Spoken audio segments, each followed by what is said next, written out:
Hi, welcome. This is Dr. John DeMartini. This is one of the most amazing and inspiring shows that you can listen into. If you want to be on the edge of your seats, if you want to open up your heart, if you want to expand your mind, and you want to meet incredible people, stay tuned because you're just about to experience a transformative radio show that will change your life. And you're listening to the Dr. Pat Show that's coming up right next. Welcome to the Dr. Pat Show.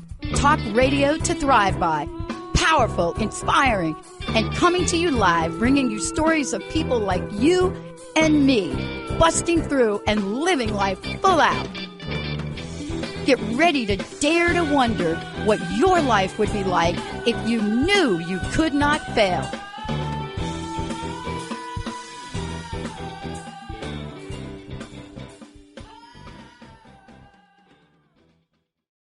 Hey everyone, welcome. We have a very special show. I want to just tell you all, Damayanti, For Your Soul with Sarah Main. I have had the honor of knowing, working with, watching Sarah all along the way. But one of the things that is really important for me to just reflect upon for a minute is what is it that I've learned, that we've learned as we follow Sarah, as we share in the wisdom, and how do we then apply it in our day-to-day lives? See, this is as we come in now and we're moving forward to a new energy, some people say. What do we want this to be about? Well, today's show is empowering yourself with wisdom. And you're going to hear from her what this means. Do you think you can rise up above the dark times in your life wiser? Do you think that you can enter the world and experience pain without suffering? Today, get ready to empower yourself with wisdom. Sarah is somebody that is out in the world, started a movement called Damayanti. You're going to hear about it. You're going to hear about the store. I knew her when we talked about conscious confidence. There are so many aspects to who she is, but more importantly, this is someone that's going to help you take yourself, connect with your soul. But in this groundbreaking show, it's much more than that. When you have studied a lifetime of wealth of wisdom, Damayanti, if you have been Sarah and have learned about what I call the beauty of Sanskrit, what is it that emerges that we all get to remember that we simply may have forgotten? It's not like we don't have it. It's just like sometimes we forget it's been given to us. Sarah, thank you for today. This is a very important show, especially when we're talking about two words, empower and wisdom. And I can't help but think of wisdom and think of the spiritual nature of it. Yes, well, hi, Dr. Pat. It's lovely to be with you again. Yes, wisdom is the sort of the pivotal point, and it starts with being given good knowledge. I'm making a distinction between knowledge that's then transformed into wisdom. You could argue that the knowledge that you learn is wisdom. That's true. But then when it becomes you, that's that act of remembering where you apply it. And through that sort of experience, like that crucible of experience where the rubber hits the road in life, and you actually, rather than react through some habit, you actually apply this wisdom. And it is stepping out of some habitual pattern of behavior or reactions or whatever, and you come out the other end knowing something that you didn't know before. And it is an act of remembering because we have it all within us, but we need that application. We need that spark, and that comes from actually applying something. That's doing something different, thinking something different, saying something different. Rather than just the habitual patterns all the time, which are just reinforcing habits, you get the same result. So, that's the essence of it. And you need the knowledge. Yeah, I want to ask you about this because you and I have talked about it a lot. And I want to talk about darkness for a minute and darkness to light. because when we say darkness, I mean, different people have different ways of looking at darkness, right? You say darkness to some people that are science fiction buffs, and that's where they go. But what I've learned, especially in the past more recent years, is like darkness has a gradient to it. Yes. Do you know what I mean? Yes, of course. Yeah. Like there have been some days where I think, oh, it's a little gray, dark day. And then there have been some days it's like, I can't even see the light. Yeah. But let's talk about that because the connection between darkness to light and wisdom, boy, I mean, there's so many writings about it that go back so far, right? Yeah. Yeah. Yes. Well, do you want to start with a prayer? Because there's a beautiful prayer. Let's start with a prayer. It's a favorite, and I've taught it for many years and chanted it for many years. And the English is, lead me from the unreal to the real. Lead me from darkness to light. Lead me from death to immortality. May peace and peace and peace be everywhere.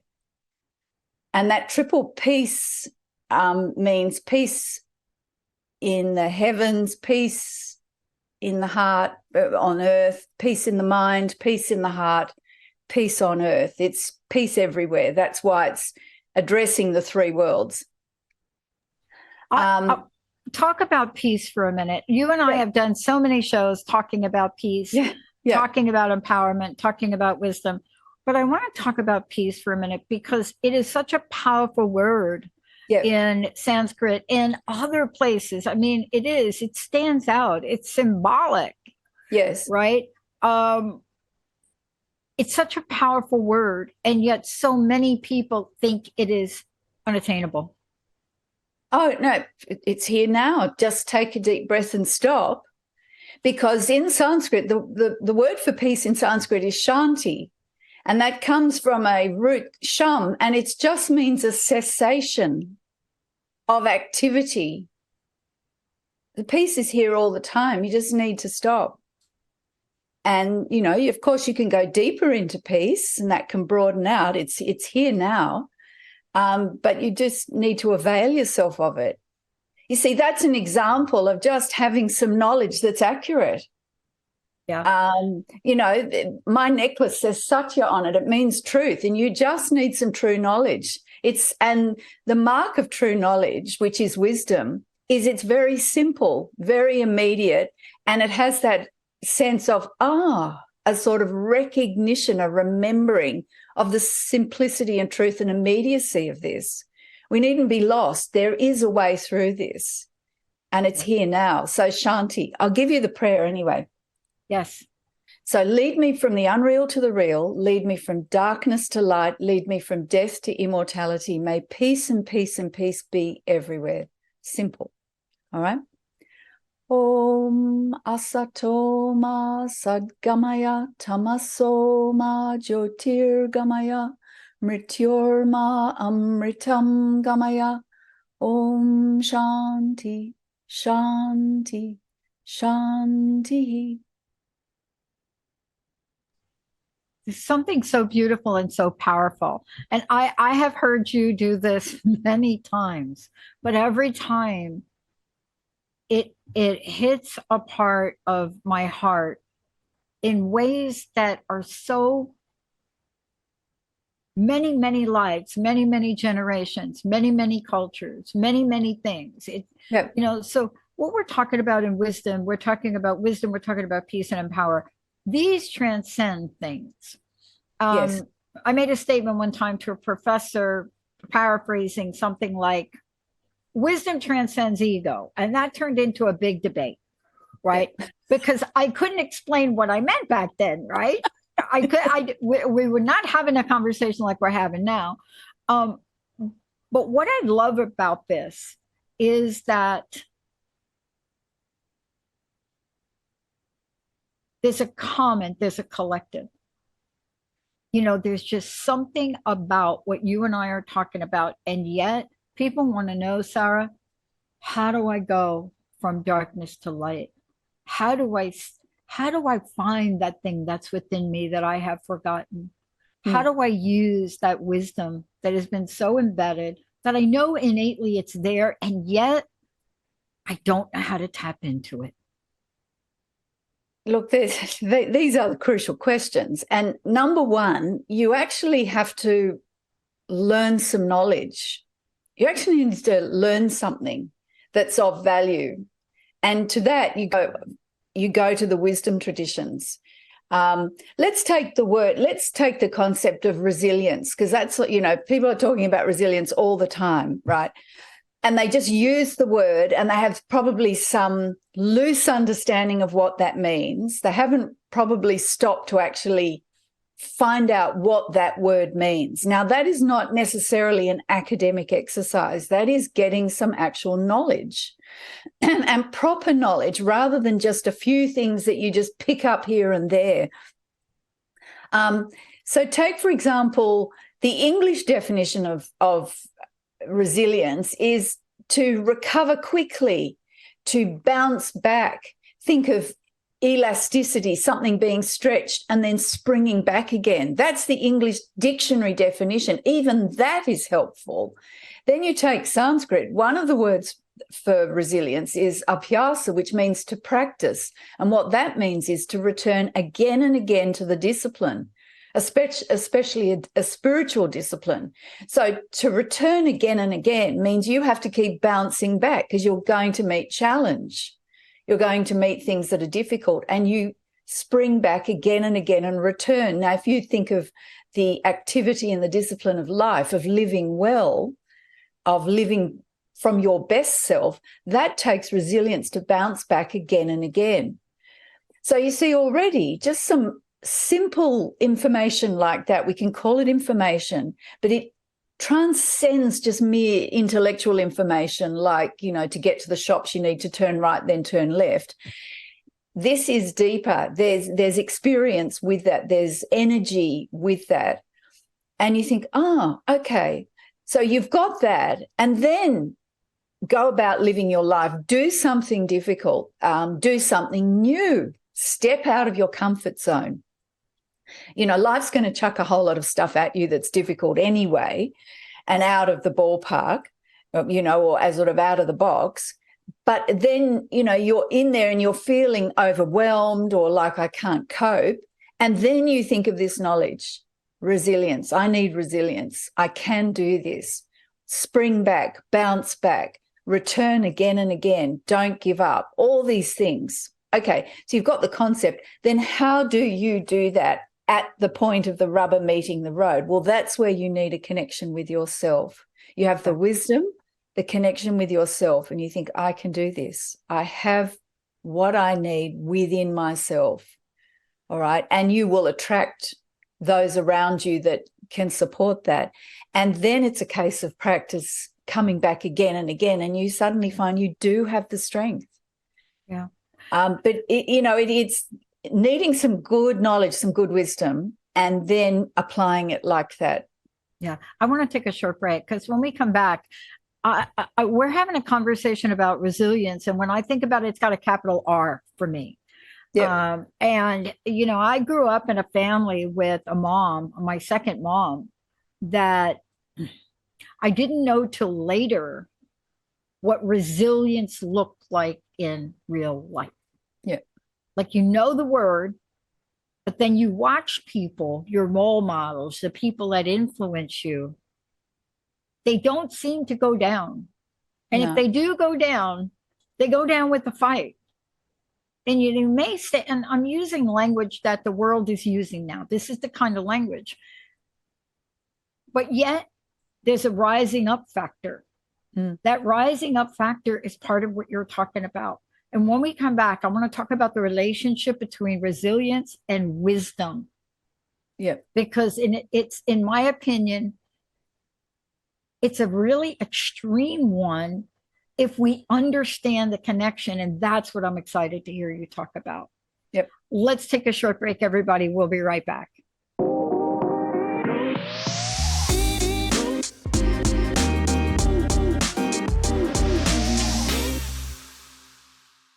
Hey, everybody. Welcome back. Welcome back. Sarah, before we continue, would you take a moment and just let people know the many things you've been doing? See, all of this is to help the rest of us get that sense, connect with that inner wisdom, and make decisions in the world and live our lives in ways that will get us to the journey that we ultimately are destined to be on or want to take. But you've been doing so much. Can you take a minute and get us caught up and tell us how we can find out more? Well, go to my website, damayanti.store. That's damayanti.store. I'll spell it DAMAYANTI, damayanti.store. That's the best place to go because I've got my entire show archive streaming there. Yeah. Which I'm always thrilled to be on the TTR network. And so show archive, there's a blog and there's tons and tons of blog pieces there on lots and lots of topics, easy, practical ways of understanding wisdom, gaining some wisdom and how to apply it. So there's the blog, and then there's a link to my book, Conscious Confidence. And then, of course, there's the store with all the beautiful jewelry, and there's more coming on that. So go to my website and sign up for the newsletter because I'm very excited. We're working with some wonderful jewelry designers and we're getting custom designs and they're coming.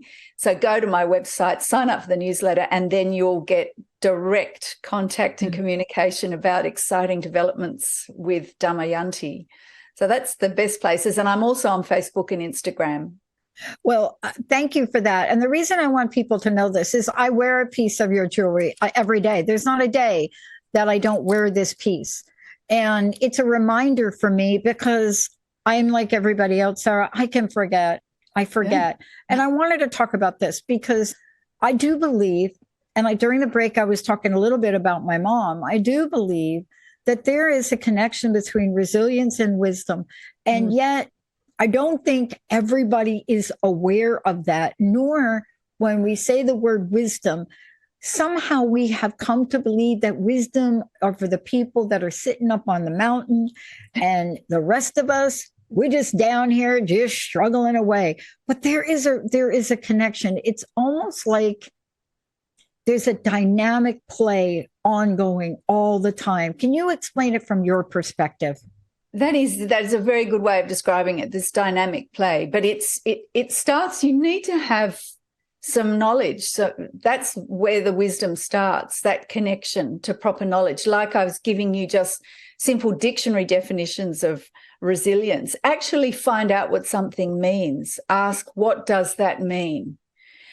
So getting some simple wisdom, and that's what I try and deliver in blog pieces, in all my shows, is some connection to the wisdom traditions directly in a way that's accessible rather than turning a fire hose on someone so you can't take it in. Just some piece that's relevant. Start gaining and learning something like that, because if you need resilience, you need access to proper knowledge.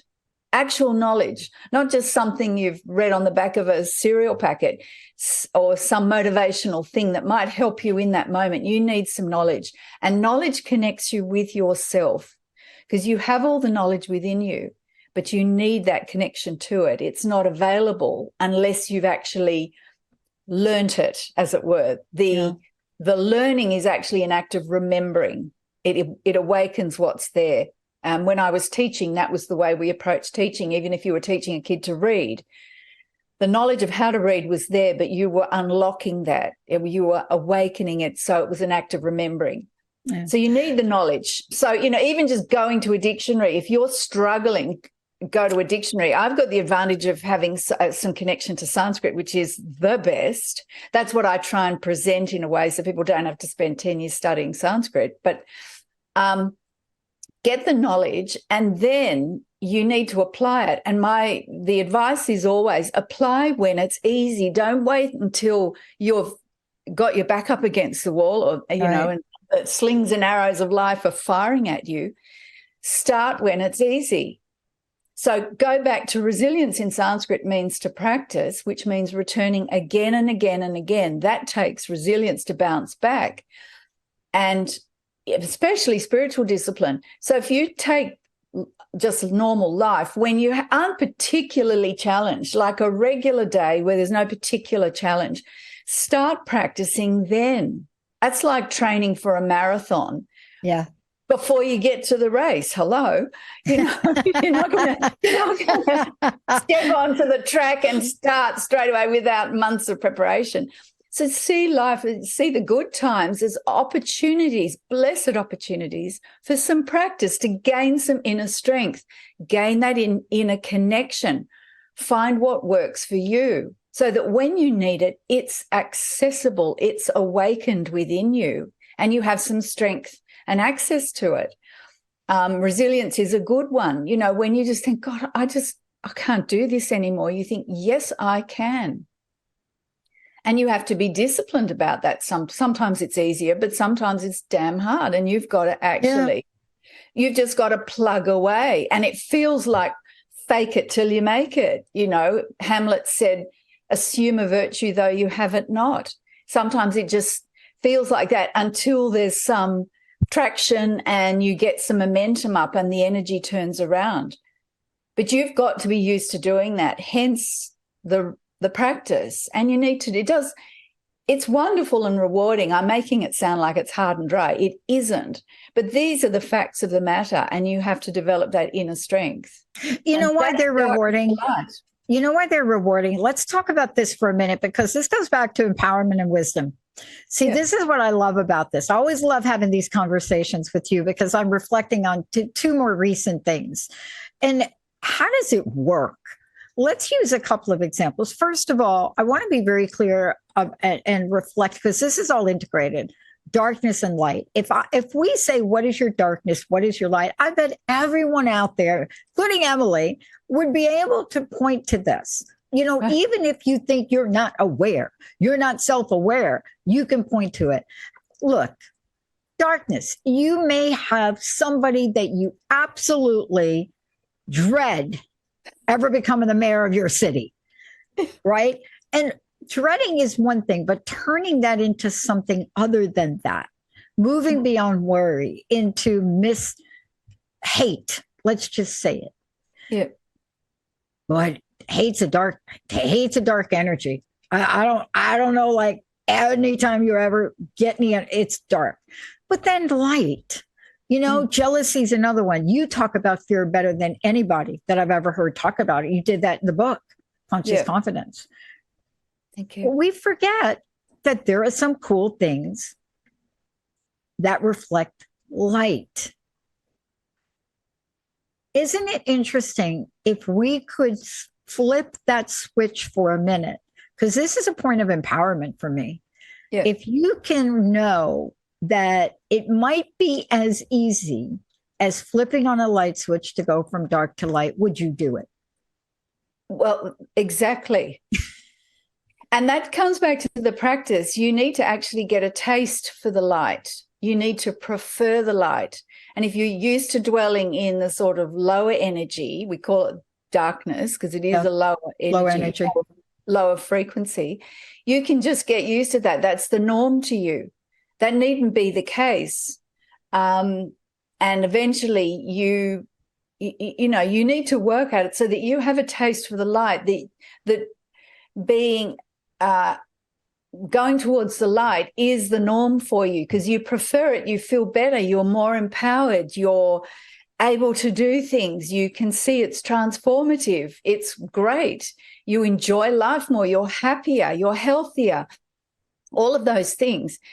Then, you know, it's a case of turning the light on, the light switch on and off, because like moving from darkness to light, darkness is just an absence of light. You're in a dark room, right? It could be filled with the most beautiful things, comfortable furniture, food to eat, delicious food, gorgeous decorations or, you know, whatever. But if there's no light in the room, so what? You could be in an empty room. But then you switch on the light and immediately the darkness is dispelled and what's there is revealed. Now, look, it varies a bit. Sometimes you can switch on a light and the light globe is a bit dim. So you can still see things, but you're not appreciating them in their fullness. Well, that's where the work begins, right? You just brighten the light, clear out what's inhibiting the light being fully alight, fully shining. And so, that, take a simple example, like during the day, do you wake up and then think, oh God, I've got another day, or this or that? Or do you think, great, this is a wonderful opportunity.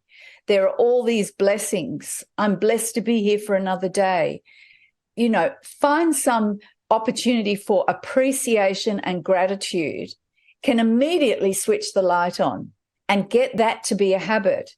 Watch your speech. Watch just these habitual negative things like, oh, that always happens. You know, that kind of, well, this will happen. Well, because of this, that's going to happen. Well, that's just a habit of speech, and the speech is reflecting a habit in the mind. So change that. Don't say that. You never know what might happen. Okay, this has happened, but who knows what will happen? Switch it round. You actually have to work, keep returning again. This is where the resilience is important. Return again and again. And this is applying wisdom again and again. Switch it round. Sometimes it can seem a little bit Pollyanna-ish, you know, it's all lovely. Yes. But that's the fake it till you make it, because then it will switch around. And you just don't allow yourself to say those negative things. Don't allow yourself to think those negative things and feel those negative emotions. Yes. Let them go. And it takes some practice, you know. Yeah. When we come back, we're going to give you all examples. It's something that I've talked about a lot. I don't spend a lot of time. I don't do a whole show on it, but I do mention from time to time. Sarah knows this too. But it's also part of what Sarah's talking about. There is a discipline. And when I know, okay, the word, you don't like the word. I'm going to tell you something. In order for anyone to be even mediocre at things, even to be a mediocre pickleball player, you have to have some discipline. Discipline. Right? Yep. When we come back, we're going to break that word down. Disciple, you see? Yeah. What? What did I say? When we come back, we're going to talk about what this looks like to implement something, even if it's a fake it till you make it, how that turns into practice, how that turns into discipline, how that then gives you wisdom because of what it does, and how that wisdom allows you to make better, empowered choices. And then the cycle starts again, whether the sky is falling or the sun is rising. Sarah Main, I'm Dr. Pat. We're going to take a short break. We'll be right back.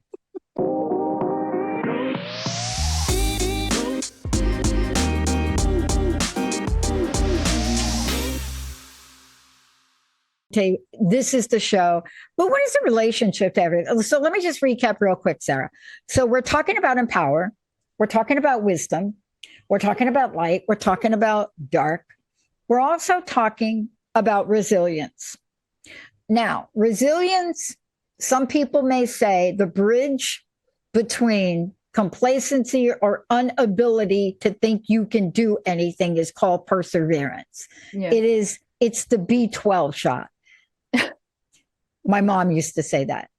She was the pillar of it. But I want to get back to something you said. In order for me, if I say it, make sure I get this right, Sarah. I don't want to misspeak. But when we were talking about this, we said, look, you've got to almost be proactive for your comfort and discomfort. Yeah. In order to do that, you may have to incorporate some practices, discipline. Yeah. Then you may have to fake it until you don't. I lived most of my life in the shadow of depression. My mom committed suicide when I was 6. I was homeless at 17. I couldn't get out of my own way. And I was, by the grace of God or spirit or the universe, I met Linda's parents and Linda, or I'd be dead pretty much. Actually, I went to my family high school reunion. They thought I was dead. They thought I had died. But here's what I want to say. I never really had a spiritual moment until the 90s. Hmm. And I had a spiritual mentor. She was my mentor, died very suddenly. And she said, Pat, I got to give you the simplest thing to do because you're just too much. Yeah, I'm not going to give you anything. All right, don't meditate. Right. 70 times a day for 70 days. I want you to say thank you, not to anyone, but to something you believe in, a higher power. I was 7 years clean and sober at that time. So I'm experimenting. 70 times a day for 70 days, I was to write it until I didn't have to write it. If I wake up in the morning and that is not the first thing on my mind, by the time my foot hits the floor, I am already sideways. Mm. I want to talk to that because it's simple enough, just like what you did today with the prayer. We can do things. I hope we can help people in this show take that first step. Doesn't have to be hard, right? Yeah. Yeah, 100%. What you've described, I mean, the word discipline has got a bad rap over the last 30 years. And I was a teacher, right, for the 30 plus years. And I grew up in a world where the word discipline wasn't a dirty word, but then it became a dirty word. Fine, let it all hang out, free will, whatever you like. But at some point, you're going to need some discipline. As you say, to even be mediocre at something requires a bit of discipline. Right. And this is where we just don't understand what the word means. And discipline, like disciple, it means basically good discipline allows you to move freely. Without that, you are hampered by a lot of restrictions. The discipline makes you stronger and it allows you to move freely. So we all need discipline. We need to find healthy discipline. Obviously, we always have this sort of Dickensian, Victorian, nasty David Copperfield discipline, bad. So we swing the other way. But that's not what it really means. So firstly, we need some proper knowledge of discipline. But yes, we need to practice, because the thing is, if we've got habits that lead us into dark areas, we've just practiced those. We're always practicing something. That's just a practice of negative thought cycles and emotional cycles, and they've become the habit. So we replace them with something better. We start getting a taste for something better. It's like getting a taste for better food, fresher food, rather than a lot of junk food. You just change your tastes, and it does take a bit of. Sometimes it feels like fake it till you make it, like you're just plastering it over. But the thing is, you just got to grit your teeth and say, no, I'm not giving in. I'm better than this. I can do this. Sometimes you really got to talk to yourself and say, we can do this, and then that's enough to shift it around so that we're practicing something better. And we do need to engage. And it can be simple. It doesn't mean we go straight to sitting on a cloud, on a mountain, with the clouds and all that. Just something like repeating for 70 days, 70 times a day. Because to change it, and you'd know this from your background in psychology, to create a new habit, a new neural pathway, you need to be practicing. It's at least 12 to 15 times a day. Yeah. For 7, 14, 20, 28 days. Yeah. So for 4 weeks, so I'd say 28, 1 month, at least 12 to 15 times a day. Now, to do that consistently without missing a day, especially something where you're working against habits that will take you down a pathway, you need support. That's why one of the reasons for these Damayanti jewelry, something that you can connect with, a bracelet, something where you can look at it, put your hand on it, remind yourself. And you'll find after a month you've got a new habit started. It's albeit in a sort of like a little, like if you're sprouting seeds, you have a little plant. It's a bit fragile, but it's there. And then all it is now growing it and getting it stronger, but it's there, Yeah. Let's talk about this for a minute. I want to talk about the bracelets, and I also want to talk about the other pieces. It's almost hard for me to refer to them this way, but you said something, and I want to get right on it. We have what we call forgetters. We have a forgetter, right? Right.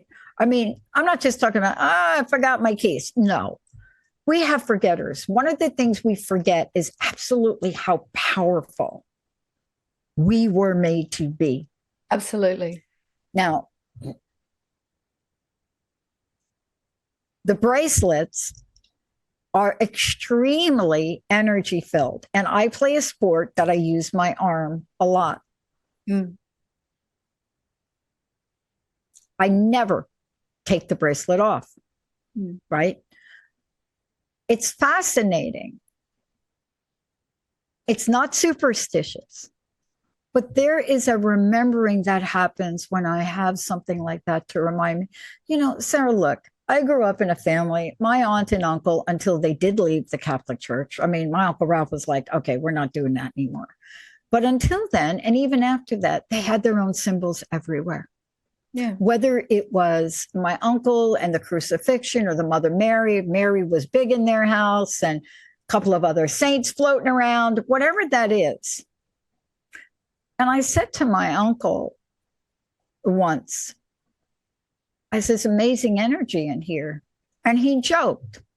He said, it's your Aunt Lee. If she puts up one more cross, I'm not going to make eggplant parmesan anymore.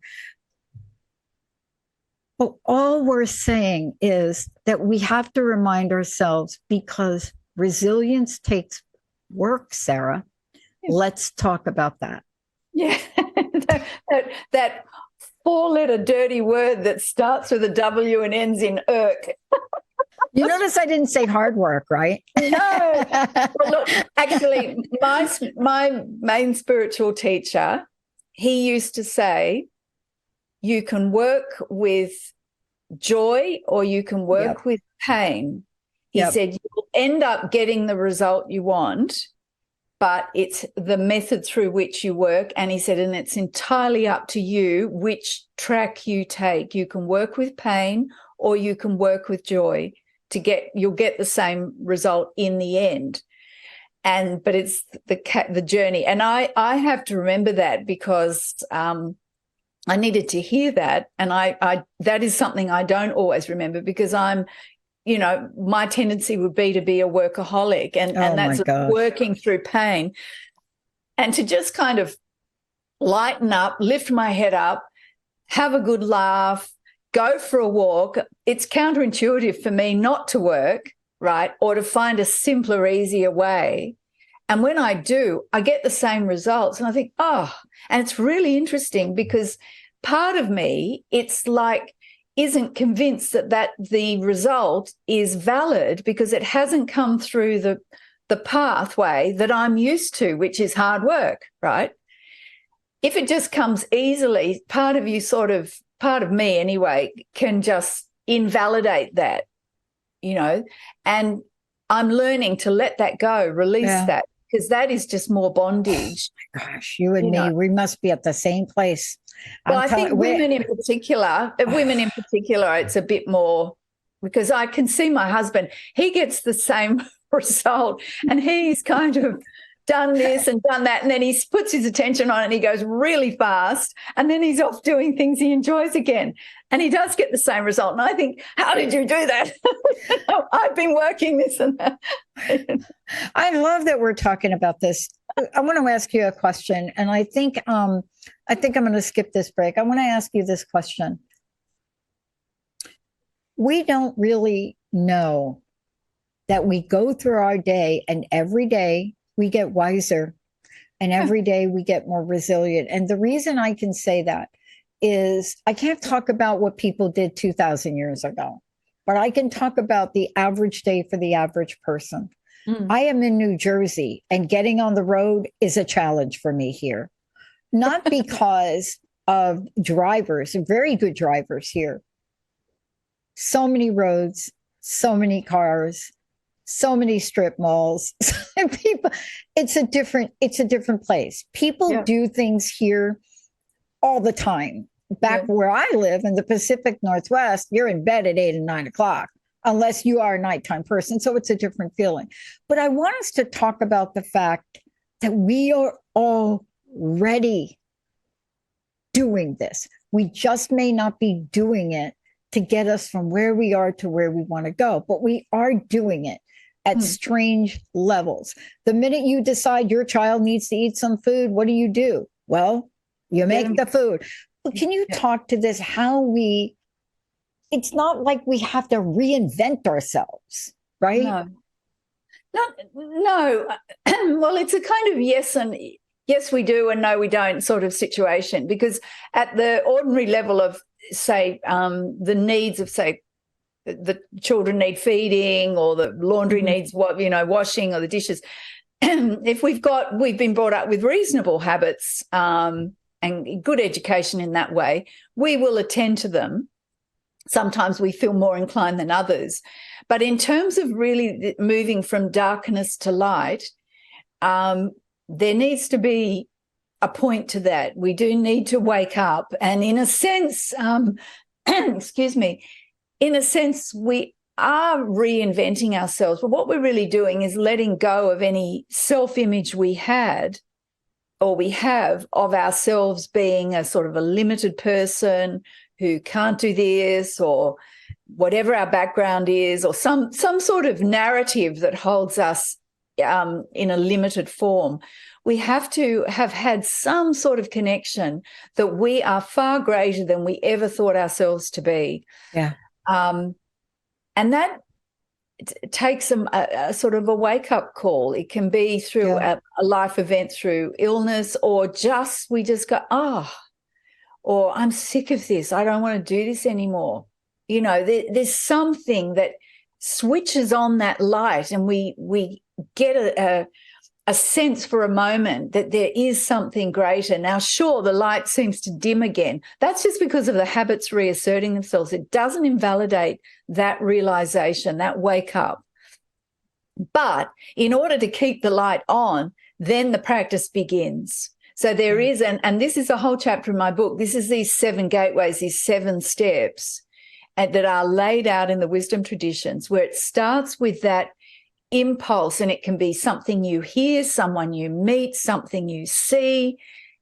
It's, this sort of wake up, there's something more, some event. And then particularly the next 2 steps are learning, asking questions and getting some new knowledge. And that's what I aim to address in my shows, be a sort of a conduit for that. And then, or on my blogs or whatever, my book. And then comes the practice, and the practice is honing and sharpening. It's called titiksha, which means literally, thinning down, and it's thinning down all this distraction in our mind and our hearts, clearing things out so we become more effective, more focused, more able to access this wisdom and connect with ourselves and universality, divine, godliness, however you want to describe it.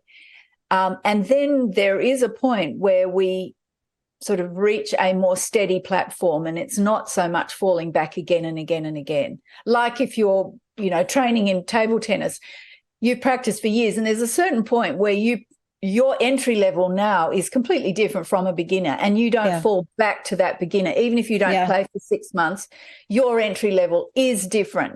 That's just an observable fact. And then you keep going, because you are universal, but your basis of operation is completely different, and that's level 4. And they're all these 7 steps. I've done shows on them. Yes. It's in my book. My husband's written a whole book on it. It's very important to understand that there is a process, and it's lawful and natural, but it does work if you keep going. But these early stages, though, are very important, because unless you get to that point where you've established a sort of a platform from which you don't readily fall back, you will fall back because you haven't quite got your land legs yet, right? Yeah. And that was where the resilience, the discipline, the practice comes in. And remember, you can work through joy or you can work through pain. Your choice. And you're absolutely right. I mean, I went back to play after being away from the sport for like, I don't know, 30 years or more, 40 years maybe. And I'm playing now. But you said it. The difference between the games that I won and the games that I lost last night had nothing to do with my skill. It had to do with my belief. Yeah. It had to do with the fact. And I can remember this like it was yesterday, and we're in double deuce. I know I can win. And I had a thought that says he's got a tricky serve. And the minute that happened, I'm telling you, you have 2 points to win the game and you just blew one of them. And what happens? But you see, I made myself aware. Now, I lost that game. It was a great game. But when I played again that night, I remembered that. See, isn't that wisdom? That is wisdom. And the thing is, the context is a table tennis game, but the more important thing that happened was that awareness, that lesson, realizing, spotting the effect of just one simple thought drifting across your mind that you paid attention to. And somewhere along the line, it triggered enough that you just lost your edge. So forget about the table. The table tennis was just doesn't matter. Yeah. Yeah. It could be baking a cake. It could we like ballroom dancing. And honestly, you just one thought, the same sort of thing. And right. Turn or you lose your balance and you don't quite turn correct. So it doesn't matter what it is. That's all context. And that's the game. That's the fun of it, really, that you can realize it in a table tennis game and someone else can realize it doing nuclear physics, right? Doesn't matter on that level. But the important thing is you spotted that, right? And that's because you want to get better, you want to win, you have a goal. So we need to have these good goals because then it smokes out where the limitations are. And you spotted that one little idea. Just that one thought. They're drifting across our minds and our hearts all the time. Do we spot them? So we need to be aware. That's where being awake, aware, calm, steady, spot them. You don't need to get into a whole narrative about them. Just spot them and let them go and come back to your center, your point of empowerment. Yeah. The next show we're going to do, we need to talk about the stories we tell ourselves because that's really the next part of it. 100%. Look, this has been awesome. Sarah, one more time, how do we find out more about you? And I always look forward to how we close the show. It's so beautiful. But before we do that, please tell folks again how they can find out more about you. Go to my website, damayanti.store. That's damayanti.store, DAMAYANTI.store, damayanti.store. And there's my show archive. There's links to get my book, and it's in ebook, audio, and physical book. There's a blog, an extensive blog there, and of course a store with beautiful jewelry and more coming. So go and sign up for my newsletter. Go to my website, sign up for the newsletter, and you'll find out about this new beautiful jewelry I'm so excited about, which are energetic reminders of your magnificent true nature and empowerment. Keep you in the light, move from darkness to light. Tamasoma Jyotir Gamaya. So and I'm on Facebook and Instagram, and my shows are on YouTube as well. So lots of places. Now, the prayer to end the show. This is your favorite prayer, Dr. Pat. Oh, my gosh. Okay. And this is yours. Thank you. This is the very, very ancient, beautiful Gayatri mantra, body of all, mind of all, spirit of all. May we meditate on the radiance of the inner light. May that self illuminate our thoughts. Peace, peace, peace. Om Bhuva Suvaha Tatsavitur Varenyam Bhargo Devasya Dhimahi Dhyo Yona Prachodayat. Om Shanti, Shanti, Shanti. Sarah, thank you so much. Thank you for touching our hearts. Thank you for enlightening and engaging our minds. And most important, thank you for reminding us that darkness does not have to be our life. It can be transformed to light. That's such a beautiful message. Thank you for all that you're doing. I can't wait to see the jewelry. I can't wait. Thank you. Thanks, Dr. Pat. God bless. Sarah Bain, everybody. If you have not gotten her book's amazing, but all the shows she's done, the blogs she's done, these are wisdom moments. These are the writings, the teachings she has done for the times we live in. They are the solution to so much of how heavy and dark we feel. And as we've said during this show, it doesn't take much to turn that switch on. We'll see you next time.